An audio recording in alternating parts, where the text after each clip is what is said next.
გასაგებიათთვის მეცაბიანი ბრალდება კაბანონსია. მზია ამაღლობელი დაკავების და 38 დღიანი შიმშილობის შემდეგ დღეს პირველად გამოჩნდა. სასამართლოს სხდომაზე ბათუმელების დირექტორმა თქვა, რომ თავს პოლიტიკურ პატიმრად მიიჩნევს და მასზე წაყენებულ ბრალდებას არ ეთანხმება.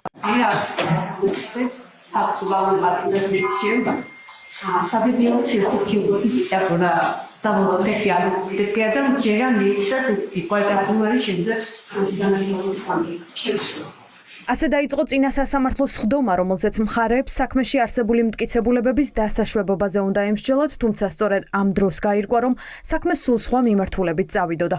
პროკურატურა სასამართლოსგან ამაღლობელის მობილურ ტელეფონზე წვდომას და ინფორმაციის ამოღებას ითხოვს.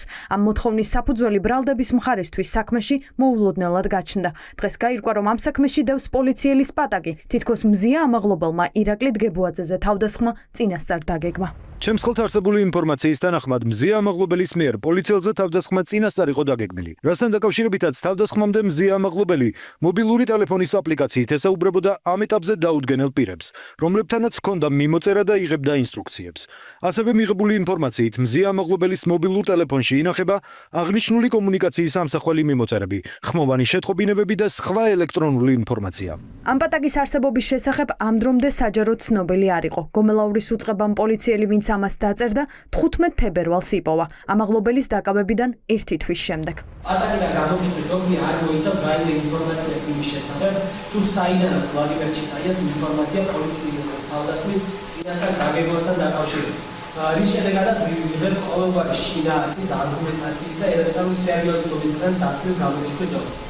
ეს პატაკი ოზურგეთის პოლიციის დეტექტივმა ვლადიმერ ჩიტაიამ დაწერა. აქ პოლიციელი ისე რომ არ ასახელებს ინფორმაციის წყაროს, წერს რომ თითქოს მზია ამაღლობელმა დაუდგენელი პირისგან ირაკლი დგებუაძეზე თავდასხმის ინსტრუქცია მიიღო.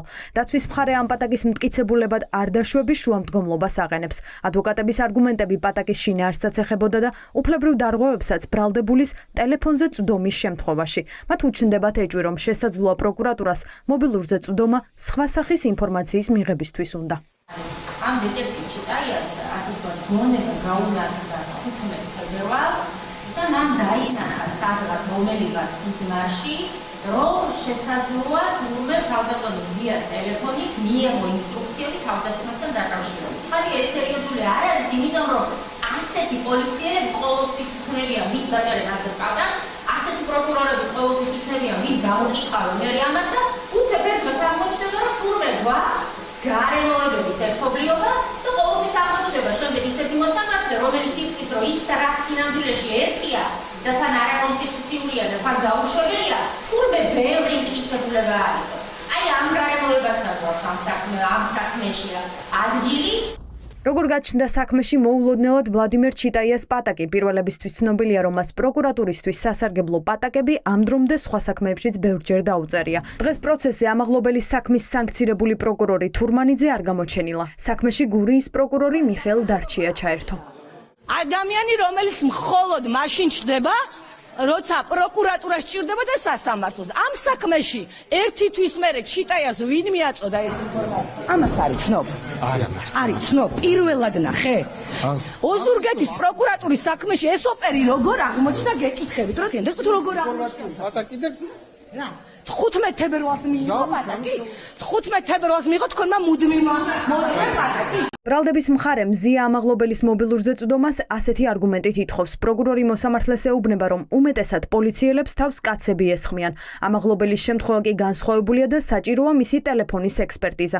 საბოლოოდ ამ თემაზე 3 საათიანი მსჯელობის შემდეგ მოსამართლე სათათბიროდ გავიდა. ამ დანაშაულში ძირითადად ჩარიან მამაკაცები, რომლებსაც გარკვეული პრობლემები აქვს პოლიციასთან და კანონთან, ხო?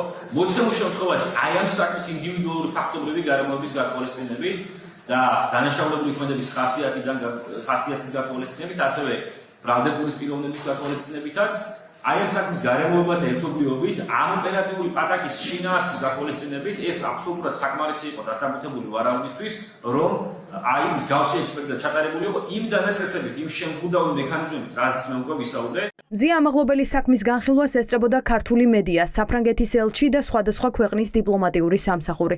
ეს საქმე ყველასთვის პოლიტიკურად მოტივირებულია და მასში ხელისუფლების მთავარი განზრახვა იკითხება. გააჩუმოს დამოუკიდებელი მედია და შური იძიოს მათზე, ვინც თავისი საქმით ამხელს. მეც ახლა ჩავიკითხე მოსამართლე მეტრეველის შესახებ, ეს იქნება მისთვის ტესტი და მე დარწმუნებული ვარ, ის გადაწყვეტილების მიღების დროს იფიქრებს იმ მოსამართლეებზე და მზია საქმის იმ ფიგურანტებზე, რომლებიც უკვე სანქცირებული არიან. ესო არისო პოლიციელი შეურაცხყოფაო და ჩვენ ამას არავის არ ვაპატიებთო და პოლიციელი შეურაცხყოფაა, კი, და ისჯება 12 დღით პატიმრობით ყველაზე მეტი და ეს არის თავისუფალ მედიაზე შეტევა, ეს შეტევა არის, ეს არის ერთი განშტოება რუსული კანონიდან დაწყებული, ეხლა რომ მთელი პაკეტი შემოიტანეს, ისიც არანაკლებ რუსული, აი ზუსტად ეს ერთიანი შეტევა მიმდინარეობს თავისუფალ მედიაზე. ამ რეჟიმის ფარგლებშიც, ამ დრაკონული კანონმდებლობის და კანონმდებლობის არასწორად განმარტების ფარგლებშიც მოსამართლეს აქვს შანსი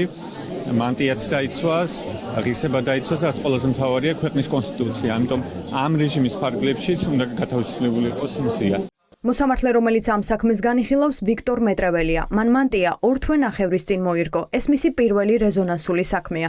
დღევანდელ სხდომაზე მტკიცებულებების დაშვების გარდა, ასევე უნდა გადაწყვიტოს, დატოვებს თუ არა პატიმრობაში ბათუმელების დირექტორს.